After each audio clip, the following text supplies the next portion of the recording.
નમસ્કાર વિદ્યાર્થી મિત્રો, આજે આપણે એક સરસ ટોપિકની ચર્ચા કરવાના છીએ જેનું નામ છે ડ્રિફ્ટ વેગ અને પ્રવાહ ઘનતા વચ્ચેનો સંબંધ. ખૂબ જ ઇમ્પોર્ટન્ટ ટોપિક છે અને મોસ્ટ આઈએમપી તમે કહી શકો છો બોર્ડની એક્ઝામની અંદર પૂછાવાની પૂરેપૂરી શક્યતા રહેલી છે. અહીંયા આગળ આપણે કોની વચ્ચેનો સંબંધ, તો ડ્રિફ્ટ વેગ જેને આપણે વીડી કહીએ છીએ. લાસ્ટ ટાઈમ આપણે ડ્રિફ્ટ વેગ વીડી નું સૂત્ર આવ્યું હતું -e/e/m શું હતું તો યાદ આવે છે ડ્રિફ્ટ વેલોસિટી. એ ડ્રિફ્ટ વેગ અને પ્રવાહ ઘનતા આપણે કોને કહેતા હતા, જે બરાબર આપણે સૂત્ર આવ્યું હતું σ/e પ્રવાહ ઘનતા કરંટ ડેન્સિટી. એ બંને વચ્ચેનો સંબંધ આપણે મેળવવાનો છે. વીડી અને પ્રવાહ ઘનતા જે વચ્ચેનો સંબંધ આપણે આજે મેળવવાના છે. ખૂબ જ સરસ એવી થિયરી છે અને ખૂબ જ સમજવા જેવી. જરા ધ્યાન રાખજો તો એક્ઝેક્ટ આ જે કોન્સેપ્ટ છે તમારા મગજમાં બેસી જશે. ઓકે, સમજી લો કે આને સમજવા માટે આપણે એક નળાકાર વિચારીએ. આ રીતે એક નળાકાર વિચારીએ તો આ જે નળાકાર છે એની અંદર કરોડો ઇલેક્ટ્રોન ગતિ કરતા હોય છે. કરોડો ઇલેક્ટ્રોન આની અંદર શું કરતા હોય છે, અસ્તવ્યસ્ત ગતિ કરતા હોય છે. હવે આની અંદર જો હું એક બાહ્ય વિદ્યુત ક્ષેત્ર એપ્લાય કરું આ તરફ, E external બાહ્ય વિદ્યુત ક્ષેત્ર જો હું આ દિશામાં એપ્લાય કરું તો ઇલેક્ટ્રોન એનાથી કઈ દિશામાં, વિરુદ્ધ દિશામાં ગતિ કરશે. જો બાહ્ય વિદ્યુત ક્ષેત્ર આમ હોય તો આની અંદરના જે કરોડો ઇલેક્ટ્રોન છે એ બધા કઈ તરફ, આ તરફ કેટલા વેગથી, ડ્રિફ્ટ વેગથી ગતિ કરતા હોય છે. તો આની અંદર આપણે બતાવીએ કે સમજી લો કે એક આડછેદ વિચારીએ આપણે, બરોબર છે. આની અંદરના ઘણા બધા જે ઇલેક્ટ્રોન છે એ વીડી વેગથી, કેટલા વેગથી, વીડી વેગથી આ તરફ શું કરે છે, ગતિ કરે છે. આ આડછેદનું ક્ષેત્રફળ કેવું તો આપણે કહી દઈએ કેટલું છે, a જેટલું છે, બરોબર. તો જેવું આપણે બાહ્ય વિદ્યુત ક્ષેત્ર એપ્લાય કર્યું તો ઇલેક્ટ્રોન એનાથી કઈ દિશામાં, વિરુદ્ધ દિશામાં ગતિ કરવા લાગે અને એ પણ કેટલા વેગથી, ડ્રિફ્ટ વેગથી. સમજી લો કે હું એમ કહું કે આ ડેલ્ટા ટી સમયની અંદર આ જે ઇલેક્ટ્રોન છે જે આ એ આડછેદની અંદર આવેલા છે એમને કાપેલું અંતર કેટલું થશે. તો અહીંયા આગળ સપોઝ ડેલ્ટા ટી સમયમાં આ જે ઇલેક્ટ્રોન છે એ ગતિ કરતા સપોઝ એનો સુધી પહોંચે છે, બરોબર છે. કેટલા સમયની અંદર, ડેલ્ટા ટી. તો કાપેલું આ અંતર કેટલું થાય વિચારી લો. વેગ બરાબર અંતર ભાગ્યા સમય, તો અંતર બરાબર વેગ ગુણ્યા શું થાય, સમય. તો વેગ કેટલો, vd, અને સમય કેટલો લાગ્યો, ડેલ્ટા ટી. તો અહીંયા આગળ આપણે લખીએ પહેલો કોન્સેપ્ટ કે ડેલ્ટા ટી સમયમાં ઇલેક્ટ્રોને કાપેલ અંતર જો આપણે કેવું હોય તો અંતર કેટલું થાય, vd delta T, drift velocity time, બરોબર છે ને. અંતર બરાબર વેગ ગુણ્યા સમય.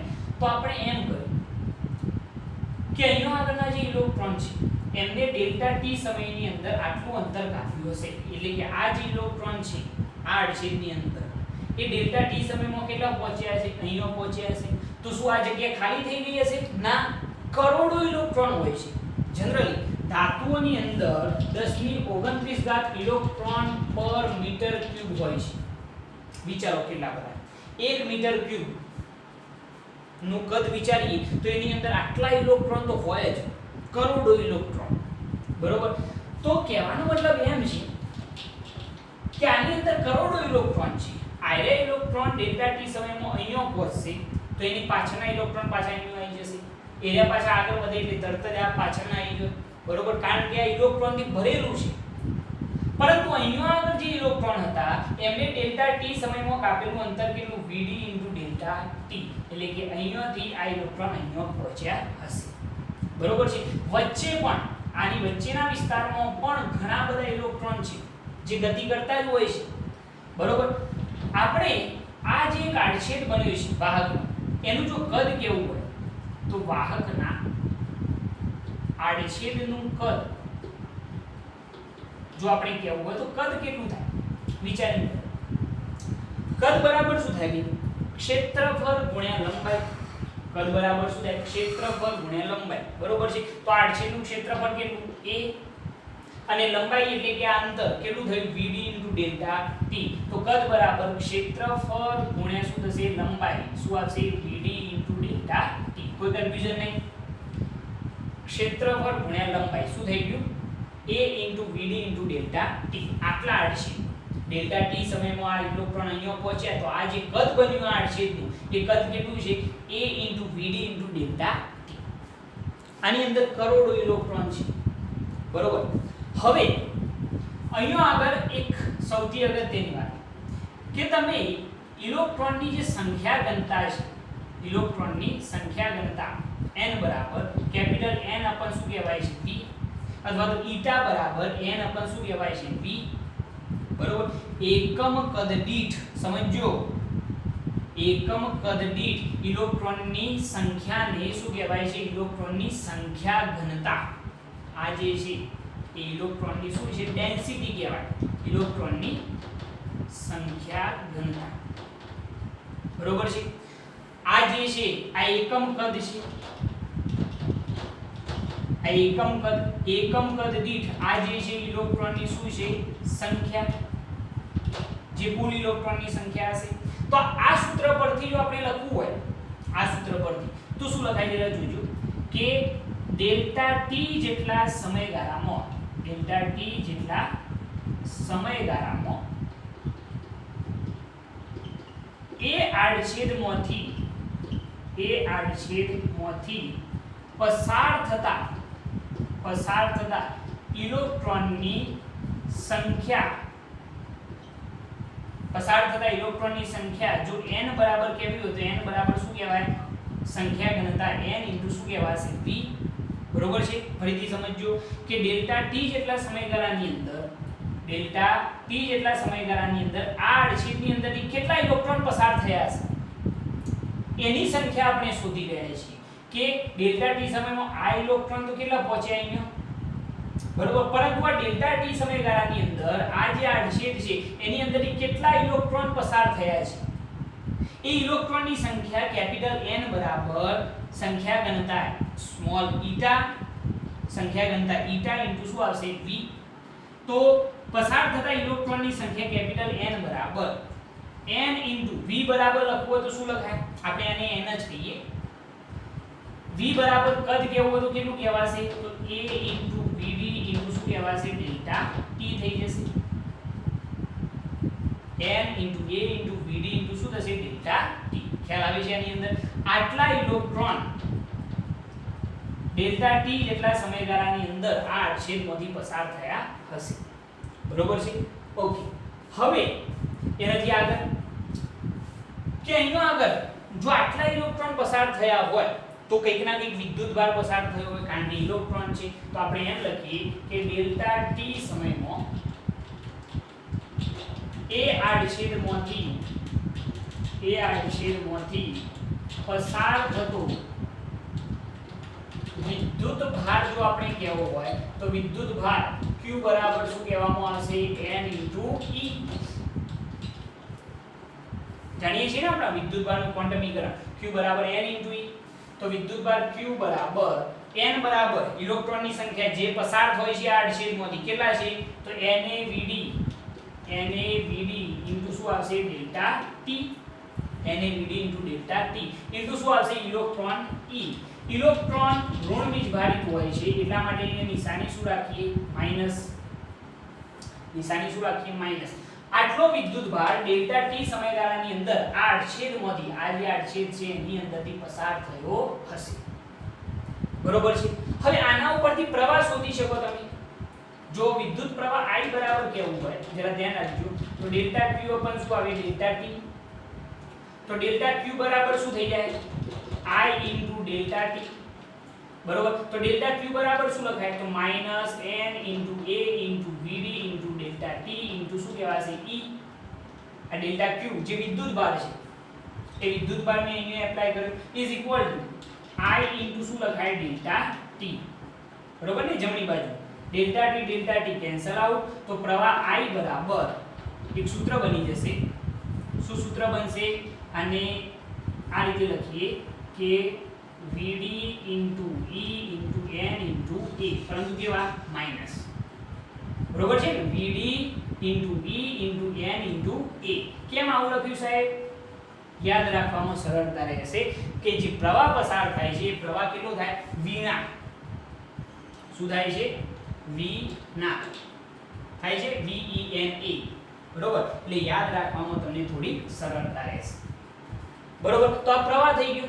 હવે પ્રવાહ શોધાઈ જાય એના પછી તમે જો પ્રવાહ ઘનતા નું સૂત્ર જાણતા હોય તો પ્રવાહ ઘનતા J બરાબર શું હતું? I/A.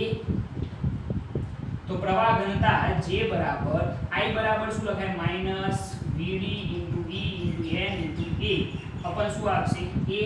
વિના આપણને A શું થઈ ગયું? કેન્સલ. તો પ્રવાહ ઘનતા J બરાબર માઈનસ NeVD.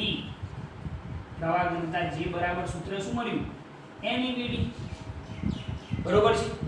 તો આ પ્રવાહનું સૂત્ર થઈ ગયું અને પ્રવાહ ઘનતાના સૂત્રની અંદર એપ્લાય કર્યું તો પ્રવાહ ઘનતાનું પણ સૂત્ર થઈ ગયું. ઓકે. હવે આનાથી આગળ તો અહીંયા આગળ આપણે આ સંબંધ તો મેળવી ચૂક્યા છીએ. પ્રવાહ ઘનતા આપણો જે ક્વેશ્ચન છે એ કોની કોની વચ્ચેનો સંબંધ હતો? ડ્રિફ્ટ વેગ VD અને પ્રવાહ ઘનતા J એ વચ્ચેનો સંબંધ તો થઈ ગયો. J બરાબર શું આવ્યું? Minus NeVD. ખ્યાલ આવે છે? આની અંદર તમારી ટેક્સ્ટ બુકની અંદર આ થિયરી તમને સાબિત કરીને આપેલી છે, જે ઈઝીલી તમે જોઈ શકો છો, બરોબર. આની અંદર સહેજ પણ તમને તકલીફ હોવી જોઈએ નહીં. ઓકે, ચલો હવે એનાથી આગળ વધીએ. તો અહીંયા આગળ પહેલા તમે એ સમજી લો કે આ સૂત્ર કઈ રીતે મેળવ્યું છે, પછી આપણે થોડી બીજી ચર્ચા કરીએ કે અહીંયા આગળ ડ્રિફ્ટ વેગ અને પ્રવાહ ઘનતા વચ્ચેનો સંબંધ મેળવવા માટે મેં શું વિચાર્યું? મેં એક સુવાહક વિચાર્યું. સુવાહકની અંદર કરોડો ઇલેક્ટ્રોન ગતિ કરતા હોય છે. કેવા? કરોડો ઇલેક્ટ્રોન અસ્તવ્યસ્ત ગતિ કરતા હોય છે. પરંતુ જેવું મેં બાહ્ય વિદ્યુત ક્ષેત્ર એપ્લાય કર્યું તો બધા ઇલેક્ટ્રોન વિદ્યુત ક્ષેત્રની કઈ દિશામાં? વિરુદ્ધ દિશામાં ડ્રિફ્ટ વેગથી ગતિ કરવા લાગે. આ રહેજો તો આ તરફ જતા હશે. તો મેં એવું કહ્યું કે ડેલ્ટા ટી જેટલા સમયગાળામાં આ ઇલેક્ટ્રોન કેટલો પહોંચે અહીંયા સુધી, તો એમને કાપેલું અંતર કેટલું કહેવાય? VD into ડેલ્ટા ટી, કારણ કે અંતર બરાબર વેગ ગુણ્યા સમય. તો ડેલ્ટા ટી સમયમાં ઇલેક્ટ્રોને કાપેલું અંતર VD into શું થયું? Delta T. હવે આ અહીંયા પહોંચ્યા તો આમને જે કદ રોક્યું છે એ વાહકના આડછેદનું કદ બરાબર શું થાય? ક્ષેત્રફળ ગુણ્યા લંબાઈ. તો ક્ષેત્રફળ A અને લંબાઈ કેટલી થાય? VD into delta T. આનું કદ થઈ. કદની જરૂર પડે છે ને આપણે, એટલા માટે મેં કદ શું. હવે સૌથી મહત્વનું કોણ છે કે ઇલેક્ટ્રોનની સંખ્યા ઘનતા. ધ્યાન રાખજો, આ ઇલેક્ટ્રોનની સંખ્યા નથી, આ સંખ્યા ઘનતા છે. એ શું કહે છે? એકમ કદ દીઠ ઇલેક્ટ્રોનની સંખ્યાને શું કહેવાય? ઇલેક્ટ્રોનની સંખ્યા ઘનતા n. તો n બરાબર કેપિટલ N upon P. તો મેં એવું વિચાર્યું કે ડેલ્ટા ટી જેટલા સમયગાળાની અંદર આ વાહકના આડછેદમાંથી પસાર થતા ઇલેક્ટ્રોનની સંખ્યા કેટલી? તો મેં લખ્યું ડેલ્ટા ટી જેટલા સમયગાળામાં એ આડછેદમાંથી પસાર થતા ઇલેક્ટ્રોનની સંખ્યા કેપિટલ N બરાબર n into શું થઈ ગયું? V. તો પસાર થતા ઇલેક્ટ્રોનની સંખ્યા n બરાબર n into v બરાબર કદ કેવું? અહીંયાથી અહીંયા સુધી ડેલ્ટા ટી જેટલા સમયગાળામાં પહોંચે ને, તો આની અંદર ટોટલ ઇલેક્ટ્રોન કેટલા હશે? અથવા તો આની અંદરથી પસાર થતા ઇલેક્ટ્રોનની સંખ્યા કેટલી? તો કેપિટલ N બરાબર n into કદ AVD into ડેલ્ટા ટી. તો NAVD ડેલ્ટા ટી એટલા ઇલેક્ટ્રોન પસાર થયા હશે આ આડછેદમાંથી. ડેલ્ટા ટી સમયગાળામાં આની અંદરથી આટલા ઇલેક્ટ્રોન પસાર થયા હશે. એના પછી જો ભાઈ ઇલેક્ટ્રોન પસાર થતા હોય તો વિદ્યુતભાર પેદા થાય. અને વિદ્યુતભાર ડેલ્ટા Q બરાબર શું કહેવાય? Ne. અથવા તો Q બરાબર શું કહેવાય? Ne. જે મેં લખેલું છે કે ડેલ્ટા T સમયમાં એ આડછેદમાંથી પસાર થતો વિદ્યુતભાર Q બરાબર શું કહેવાય? Ne. તો Q બરાબર n બરાબર પસાર થતા ઇલેક્ટ્રોનની સંખ્યા NaVd, બરોબર છે? NaVd into delta T into electron E. મેં ઇલેક્ટ્રોન ઋણ લીધેલા છે એટલા માટે નિશાની અહીંયા શું રાખેલી છે? માઈનસ, બરોબર છે? ઓકે, આ વિદ્યુતભાર છે થઈ ગયું. હવે વિદ્યુતભાર હોય તો પ્રવાહ પણ મળી જાય. પ્રવાહ I બરાબર delta Q by delta T, બરોબર છે? તો ડેલ્ટા Q બરાબર શું થઈ જાય? I into delta T. Delta q વિદ્યુતભાર કેટલો પસાર થયો આટલો is equal to I into delta T cancel out તો પ્રવાહ I બરાબર શું થયું માઈનસ વીણા માઈનસ શું થયું વીણા Vd into E into Na બરોબર છે પરંતુ કેવા માઈનસ એના ઉપરથી પ્રવાહ ઘનતા J બરાબર I અપન A I ની જગ્યાએ આ સૂત્ર અપન A કેન્સલ આઉટ તો પ્રવાહ ઘનતા J બરાબર શું થયું Ne Vd ક્લિયર છે આટલી વસ્તુ ઓકે આખો આઈડિયા મગજમાં ક્લિયર રાખો સૌપ્રથમ શું કરવાનું ડેલ્ટા ટી જેટલા સમયગાળામાં કાપેલું અંતર એ દરમિયાન આ કદ પસાર થતા આની અંદરથી પસાર થતા ઇલેક્ટ્રોનની સંખ્યા એના માટે આ સૂત્ર યાદ રાખવાનું સંખ્યા ઘનતા પસાર થતા ઇલેક્ટ્રોનની સંખ્યા n બરાબર સ્મોલ n v ઇલેક્ટ્રોનની સંખ્યા મળી ગઈ ઇલેક્ટ્રોન પસાર થતા હોય તો શું હોય વિદ્યુતભાર હોય અને વિદ્યુતભાર હોય તો શું હોય પ્રવાહ હોય તો પ્રવાહનું સૂત્ર આ રહ્યું વિના પ્રવાહ I બરાબર શું વિના અને એના ઉપરથી પ્રવાહ ઘનતા J બરાબર Ne Vd ખૂબ જ ઇમ્પોર્ટન્ટ સૂત્રો છે આ બરોબર છે તમને આટલી થિયરી પૂછી શકાય 2 માર્ક્સ ની અંદર બરોબર છે તો આને તમારે વ્યવસ્થિત તૈયાર કરવાની છે હવે જરા જોજો હું આનાથી થોડોક આગળ હેડું છું અને નોટ કરી લેજો હવે હું થોડીક આગળ ચર્ચા કરું ઓકે હવે જોજો અહીંયા આગળ આપણે જે વાત કરી છે પ્રવાહ I અને પ્રવાહ ઘનતા J નું સૂત્ર આપણે મેળવેલું છે હવે આ જે બંને સૂત્રો મેળવ્યા છે એની અંદર આ જે પ્રવાહ ઘનતાનું સૂત્ર મેળવ્યું J બરાબર Ne Vd બરોબર છે એની અંદર જોજો હું થોડા ફેરફાર કરી અને અવરોધકતા અને વાહકતાના સૂત્રો મેળવવા જઈ રહ્યો છું બરોબર છે અવરોધકતા અને વાહકતા તો આ થિયરી 4 માર્ક્સમાં પણ પૂછી શકાય 3 માર્ક્સમાં પણ પૂછી શકાય જરા જોજો તો પ્રવાહ ઘનતા J બરાબર n into E into Vd drift વેગનું સૂત્ર શું તારવ્યું હતું આપણે યાદ કરો ડ્રિફ્ટ વેગનું સૂત્ર ગઈકાલે આપણે તારવ્યું હતું હાલ લેક્ચર સ્ટાર્ટ કરી એના પહેલા પણ મેં અહીંયા આગળ લખેલું હતું ડ્રિફ્ટ વેગ Vd બરાબર -E into E અપન m into શું હતું તો Vd ની જગ્યાએ હું ડ્રિફ્ટ વેગનું સૂત્ર એપ્લાય કરું તો માઈનસ એટલે માઈનસ માઈનસ અહીંયા શું થઈ ગયું plus E into capital E અપન m into શું થઈ જાય તો પ્લસ કેમ થયા ખબર પડી ને કારણ કે ડ્રિફ્ટ વેગનું સૂત્ર એપ્લાય કરું બરોબર છે હવે પ્રવાહ ઘનતા J બરાબર n e² into E અપન m into શું આપશે તો થઈ જશે તો આ પ્રવાહ ઘનતાનું સૂત્ર બન્યું તમે જાણો છો હું બાજુમાં અહીંયા લખી જ કાઢું કે ડ્રિફ્ટ વેગ Vd બરાબર -E into E અપન m into શું લખાશે તો બરોબર હવે એક બીજી વસ્તુ કે ભાઈ આ પ્રવાહ ઘનતા J જે છે એના બરાબર પણ તમે એક સૂત્ર મેળવ્યું હતું સિગ્મા ઇન્ટુ E તો એ એપ્લાય કરીએ તો શું થાય તો પ્રવાહ ઘનતા J બરાબર sigma into E is equal to n² into E into તો અપન શું થશે m બંને બાજુથી વિદ્યુત ક્ષેત્ર કેન્સલ તો વાહકતા સિગ્મા બરાબર સૂત્ર બની જશે n² ઇન્ટુ તો અપન શું થઈ ગયું m આ જે છે એ સુવાહકની શું છે વાહકતાનું સૂત્ર સિગ્મા બરાબર n² ઇન્ટુ તો અપન m બરોબર છે યાદ રહેશે જસ્ટ ખાલી શું કરવાનું Vd નું સૂત્ર અહીંયા એપ્લાય કરવાનું બરોબર પછી J બરાબર સિગ્મા ઇન્ટુ E પ્રવાહ ઘનતાનું સૂત્ર એપ્લાય કરવાનું એપ્લાય કરશો એટલે વાહકતા તમને મળી જશે તમે જાણો છો કે અહીંયા આગળ જે વાહકતા છે એ વાહકતા સિગ્મા બરાબર તમે શું લખતા હતા સિગ્મા બરાબર 1/ρ અવરોધકતાના વ્યસ્તને શું કહેવાય છે વાહકતા કહે છે યાદ કરો ઓહ્મ્સ લો તો સિગ્મા બરાબર જો લખવું હોય તો 1/ρ is equal to ne² into તો અપન શું લખાશે m ne² ઇન્ટુ તો અપન m જો અવરોધકતાનું સૂત્ર મેળવવું હોય તો ρ બરાબર આનો વ્યસ્ત m અપન શું થઈ જાય ne² ઇન્ટુ શું થઈ જશે તો આ જે સૂત્ર મળ્યું એ કોનું છે અવરોધકતાનું સૂત્ર આ વાહકતાનું સૂત્ર આ અવરોધકતાનું સૂત્ર અવરોધકતાના વ્યસ્તને શું કહેવાય વાહકતા બરોબર છે તો અહીંયા આ સૂત્રો પણ તમે જો તારવા હોય તારવી શકો છો, બહુ સિમ્પલ છે, ઈઝીલી ટેકલ કરી શકો. ખાલી ડ્રિફ્ટ વેગનું સૂત્ર એપ્લાય કરવાનું, પ્રવાહ ઘનતાનું સૂત્ર એપ્લાય કરવાનું, તો તમને વાહકતાનું સૂત્ર મળી જશે, n²/2/m. અને એનો વ્યસ્ત લેશો તો અવરોધકતા મળી જશે. ક્લિયર છે આ વસ્તુ? Okay, perfect. હવે એના પછી બીજી એક મેટર મારે આની અંદર એ ડિસ્કસ કરવી છે કે તાપમાન વધે, કોઈ પણ સુવાહકનું જો તાપમાન વધે તો એની વાહકતા ઘટે અને અવરોધકતા વધે.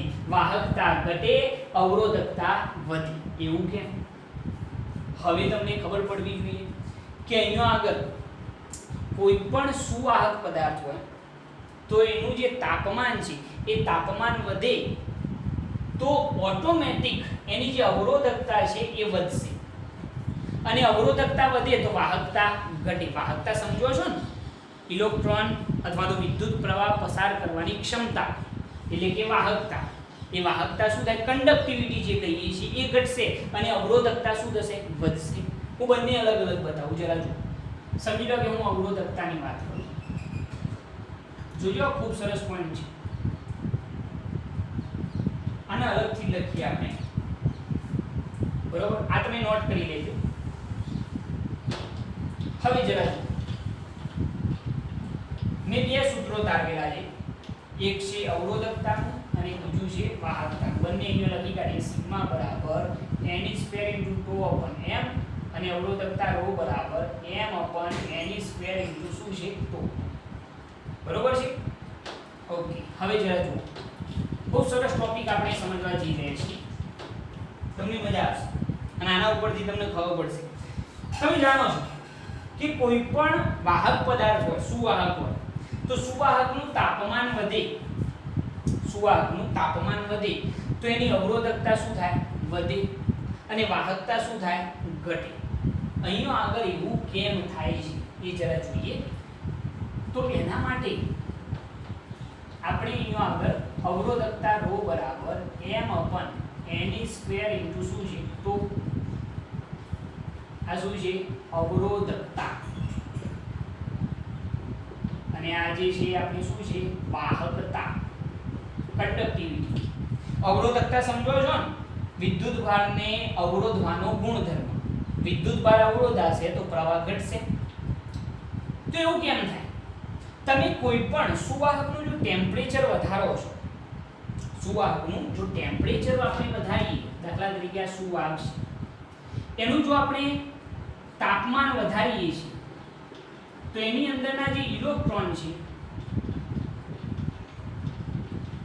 એની જે આયનો સાથેની અથડામણ છે, એ જે આયનો સાથે શું કરે છે? અથડામણ અનુભવે છે. એ વચ્ચેનો જે સમયગાળો છે, બે ક્રમિક અથડામણો વચ્ચેનો સમયગાળો, જેને શું કહીએ છીએ? Relaxation time. એ રિલેક્સેશન ટાઈમ શું થાય? ઘટશે. કારણ કે તમે જો ટેમ્પરેચર વધારશો તો અથડામણ ફટાફટ થશે.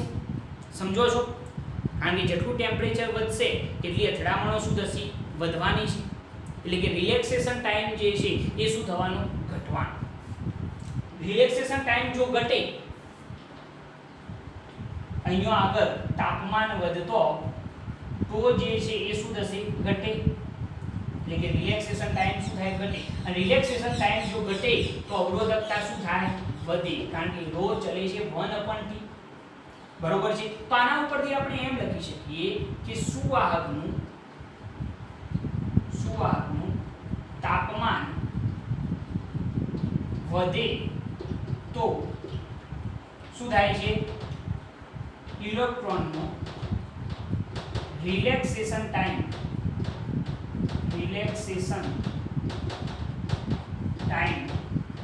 તો શું થાય? ઘટે છે. રિલેક્સેશન ટાઈમ તો શું થાય? ઘટે. અને જો રિલેક્સેશન ટાઈમ તો ઘટે તો ρ વધે. ખ્યાલ આવે છે આની અંદર? મગજમાં બેસે છે આથી શું હું વાત કરી રહ્યો છું? કે તમે જો ટેમ્પરેચર વધારો છો, ટેમ્પરેચર જો આપણે વધારીએ છીએ તો અથડામણો ઝડપી બને. અહીંયા આગળ લખવું તો એમ લખી શકાય કે સુવાહકનું તાપમાન વધે તો ઇલેક્ટ્રોનની અથડામણો ઝડપી બને છે, એમ આપણે લખીએ એટલે થોડીક વધારે ખબર પડશે તમને. તાપમાન વધે તો અથડામણો કેવી બને? ઝડપી બને છે, જેથી રિલેક્સેશન ટાઈમ તો શું થાય? ઘટે છે. અને તો ઘટે તો રો શું થાય? વધે. રિલેક્સેશન ટાઈમ તો ઘટે તો રો શું થશે? વધશે. એટલે કે અવરોધકતા શું થવાની? વધવાની છે. ખ્યાલ આવે છે આની અંદર? કારણ કે ટેમ્પરેચર વધવાની જે ક્રિયા છે એના લીધે અથડામણો ખૂબ ઝડપી થાય. અને રિલેક્સેશન ટાઈમ આપણે કોને કહેતા હતા? બે ક્રમિક અથડામણો વચ્ચેનો સમયગાળો. બરોબર છે? તો રિલેક્સેશન ટાઈમ શું થાય? ઘટે. ફટાફટ અથડામણો થવા લાગશે. બરોબર? એટલે તો ઘટે તો રો શું થાય? વધે. એના પછી એક બીજી મેથડ કે વાહકતા શું થાય? વાહકતા તો ઘટે જ. કેમ ઘટે? જરા જુઓ. સિગ્મા બરાબર આપણે સૂત્ર તારવેલું છે ne²/τ/m. તો આની અંદર તમને એટલી તો ખબર પડે કે વાહકતા એ રિલેક્સેશન ટાઈમના શું છે? સમપ્રમાણમાં. બરોબર છે? તો રિલેક્સેશન ટાઈમ તો ઘટે તો ઓટોમેટિક વાહકતા પણ શું થાય? ઘટે જ. કારણ કે સિગ્મા ચલે છે શું છે? રિલેક્સેશન ટાઈમ તો. બરોબર છે? તો એનો મતલબ એવો થયો કે તાપમાન T વધે તો રિલેક્સેશન ટાઈમ તો જે છે એ શું થશે? ઘટે છે, જેથી વાહકતા પણ શું થાય છે? ઘટે છે. એની કન્ડક્ટિવિટી શું થશે? ઘટશે. અર્ધવાહકોની અંદર આના કરતા ઉલટી પોઝિશન હોય છે. એનું પણ રીઝન તમે ભવિષ્યમાં જોવાના છો, પરંતુ હાલ પૂરતી આટલી માહિતી તમારા માટે ઇનફ છે. બરોબર? સૌપ્રથમ આપણે જે પ્રવાહ ઘનતા અને દીપ્ત વેગ વચ્ચેનું સૂત્ર તારવીએ, સૂત્ર યાદ રાખજો, J = NEVD. બરોબર છે? મેં માઈનસ રાખ્યું હતું જે પાછળથી પ્લસ થયું, પરંતુ દાખલાઓની અંદર આપણે એના સૂત્ર ની અંદર ઇલેક્ટ્રોનનું મૂલ્ય લઈશું એટલા માટે ધન લઈ લઈશું. બરોબર? એના પછી મેં આની અંદર Vd અને J ની કિંમત એપ્લાય કરી અને આ બે સૂત્રો મેળવ્યા. બરોબર છે? એક હતું વાહકતાનું અને બીજું હતું અવરોધકતા. અને એના ઉપરથી મેં તમને સમજાવ્યું કે ભાઈ તાપમાનમાં જો વધારો થાય તો વાહકતા શું થાય? ઘટે અને અવરોધકતા વધે. અવરોધકતા અને વાહકતા વિશેનો જે ફંડામેન્ટલ આઈડિયા છે ક્લિયર હોવો જોઈએ.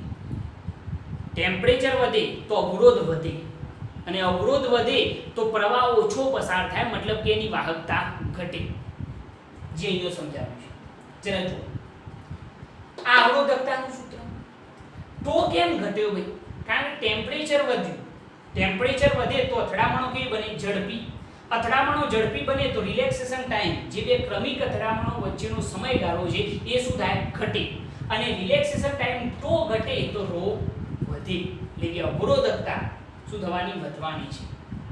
એ અવરોધ જે છે એની અંદર એ વિદ્યુતભારને અવરોધવાનો જે ગુણધર્મ છે એ વધવાનો છે, જે મેં અહીંયા લખેલું છે. પ્યોર ગુજરાતી ભાષામાં લખ્યું છે, ઈઝીલી તમને ખ્યાલ આવશે કે સુવાહકનું તાપમાન વધે તો અથડામણો ઝડપી બને, જેથી રિલેક્સેશન ટાઈમ તો ઘટે છે. તો ઘટે તો રો વધે. ક્લિયર? ઓકે. વાહકતામાં શું થાય? તો ઘટે તો વાહકતા પણ ઘટે. કેમ ઘટે સાહેબ? એકબીજાના સમપ્રમાણ. સિમ્પલ આઈડિયા લખેલું છે. તો તાપમાન વધે તો ઘટે છે, જેથી વાહકતા પણ ઘટે, કારણ કે બંને એકબીજાના સમપ્રમાણ. ક્લિયર થાય છે આખી વસ્તુ? તો આખી થિયરી બહુ સમજવા જેવી છે. તમે આખા લેક્ચરને વ્યવસ્થિત જુઓ અને દરેકે દરેક પોઈન્ટને સમજો. છેલ્લો પોઈન્ટ ખાસ. અને આગળના તો બહુ સિમ્પલ છે. J = NEVD સૂત્ર તો ઈઝીલી તમે તારવી શકો છો. તમારે આખો આઈડિયા વિચારવાનો. એક સુવાહક, એની અંદર કરોડો ઇલેક્ટ્રોન, ડેલ્ટા T જેટલા સમયગાળામાં કાપેલું અંતર, એ જે કદ બને તે, એની અંદરથી પસાર થતા ઇલેક્ટ્રોનની સંખ્યા n = n * v. એટલે ઇલેક્ટ્રોનની સંખ્યા મળી જાય તો પસાર થતો વિદ્યુતભાર મળી જાય. વિદ્યુતભાર મળી જાય તો પ્રવાહ મળી જાય. બરોબર છે? પ્રવાહ શું મળતો હતો? I = VDENA. અને એના ઉપરથી તમે પ્રવાહ ઘનતાનું સૂત્ર J = I/A એપ્લાય કરશો તો તમને J = NEVD મળી જશે. અને પછી આ બે સૂત્રો તારવવાના. બહુ સિમ્પલ છે, બરોબર. તમે આખી થિયરીને ધ્યાનથી જુઓ અને દરેક પોઈન્ટને તમારી નોટબુકની અંદર લખો. નેક્સ્ટ ટાઈમ આપણે એક નવા લેક્ચર સાથે હાજર થઈશું. ત્યાં સુધી જય ભારત, જય હિન્દ.